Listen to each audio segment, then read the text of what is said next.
The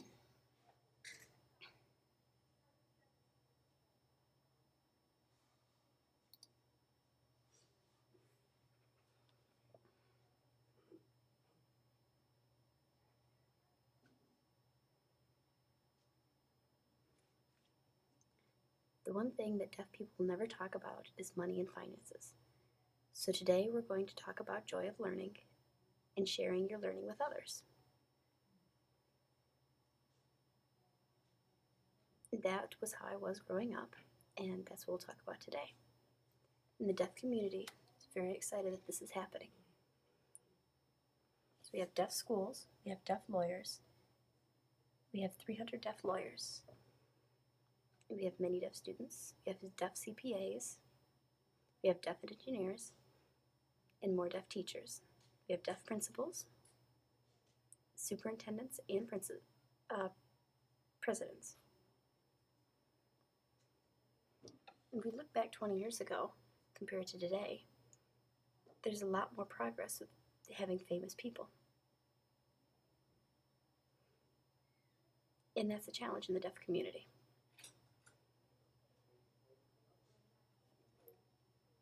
And with deaf educators, we have schools closing. And we have more children joining mainstream programs. And when children join the mainstream programs, they feel isolated, they feel alone.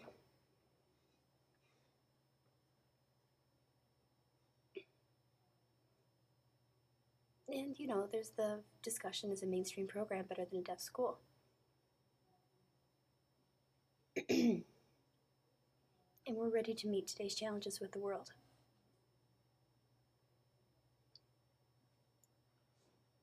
And there's a lot of emphasis on student testing. And they're ready to meet the world's challenges. And there's many choices in testing as well, and what to do after you graduate. Another part of the deaf community is called an island of knowledge.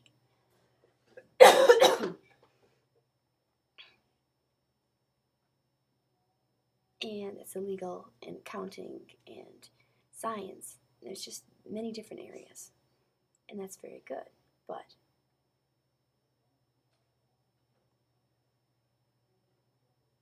you don't see people who major in one thing going over teaching another. There's no coming together of different majors.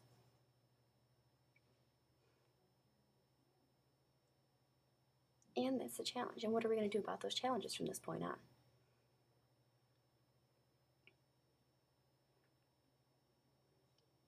And how do you look at this from a different perspective? And this is, the kind of system that we live in.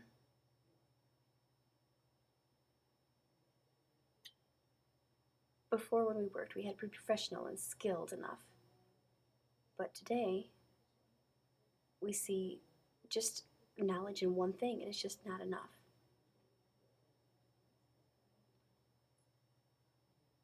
And when you interview with a company, like a vice president of sales, a manager, it's a responsibility for people that have the potential to work for that company. And they say, high school graduate, college graduate, but you're not ready to go out in this world.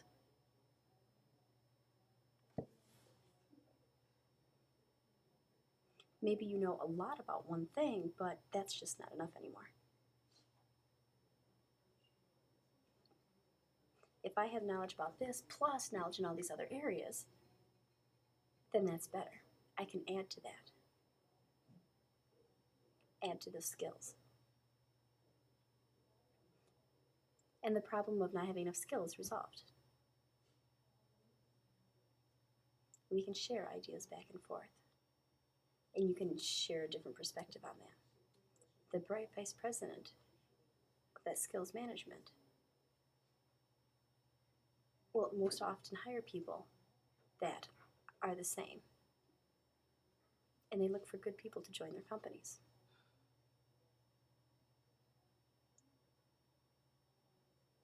And people are just screaming for, the companies are just screaming for more people that have skills in various different subjects.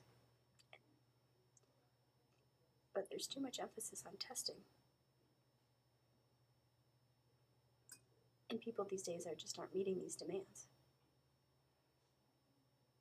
So how can we be more easily satisfy these demands, these requirements?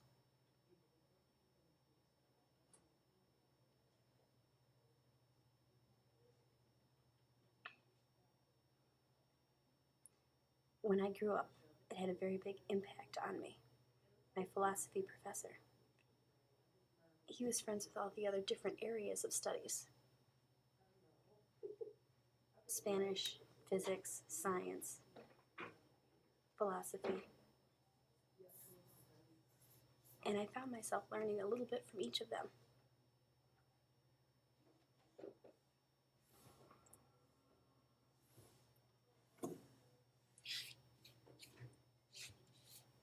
And I found myself having a lot of wonderful ideas. But it was more important to me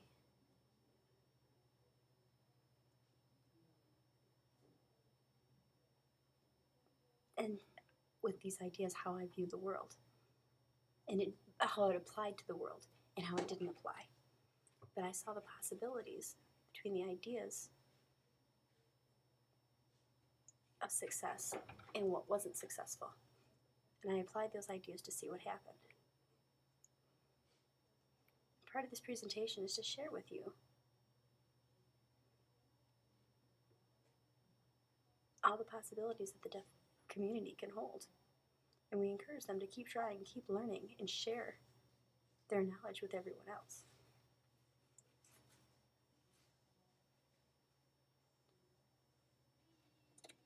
And offer scholarships. It starts with IEPs.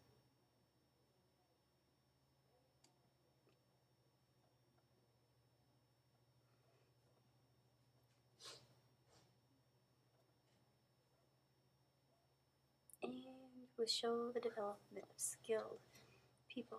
And soon in this area, the developer called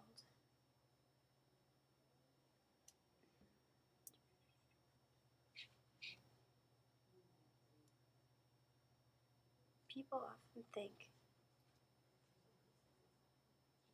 they're busy, and they develop this. The skill develops from being busy.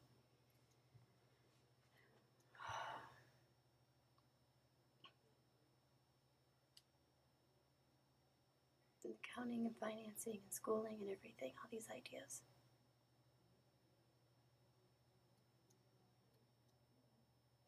And when we match these ideas and put them together, you can make a new way of learning, which is more powerful. And see the possibilities behind that. Just from difference from a few years ago, teachers in other residential schools would come here, or they would VP me, and I could see that they were very skilled in finances and investing. The teachers at residential school set up the financing programs for the children to learn about financing. And I thought that was a wonderful idea.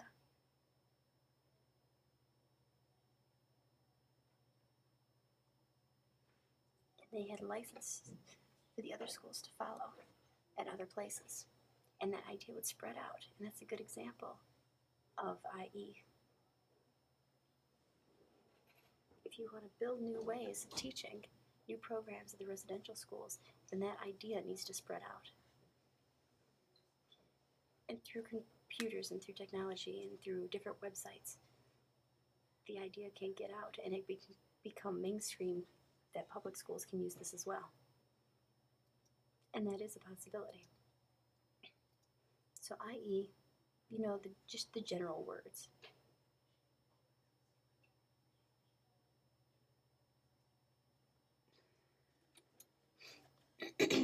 And that's good in the deaf community for 3 reasons. First, the deaf community is small. We know it's small. We always say, oh, you know so-and-so, oh, I know so-and-so, and you know that. And it's just a very small world. And even I sometimes say that. It's a small world. You know him, I know him. each person has a connection with other people. So because it's small out, it's very easy to spread the ideas to others. So, why keep them to himself? It's important to spread it out and see what happens. So it's a small community. And using technology, that's the more of technology that's available. Since the 1980s, when I was small, there was no technology. It started, in the 1993, 94, it was better. The college students were starting to, get addicted and become part of this.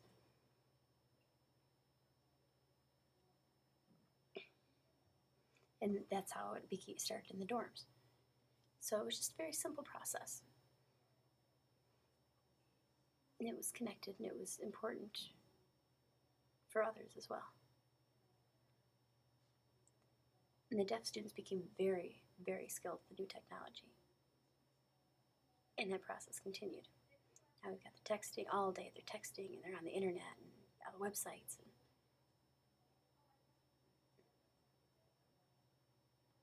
And what happened was now more with sharing the technology.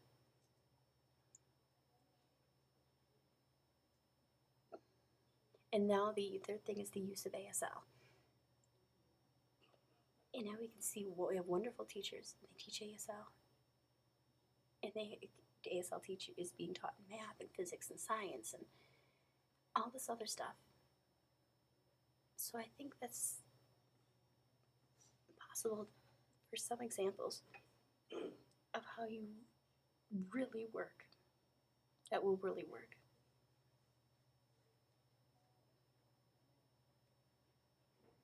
How many of you have witnessed this?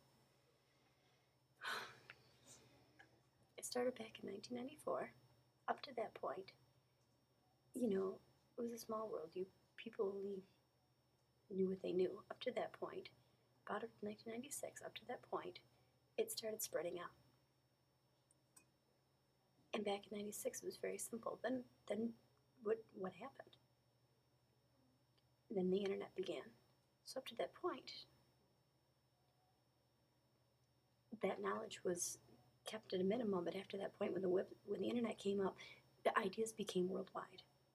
And now we more often see websites that talk about this.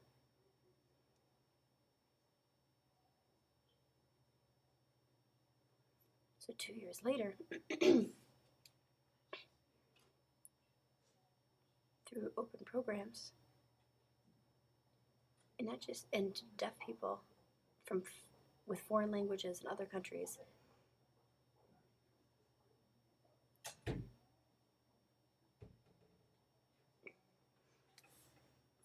So people ask for volunteers. You've got blogs that impress people, and they look.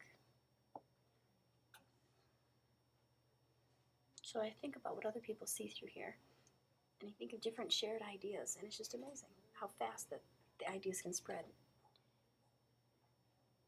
MIT University over there, it's very hard to get in. Only 10% of people who apply get in. But if you do get in, it is very expensive to go there. So $63,000 a year to go. And MIT set up a website called Open Culture, which means what?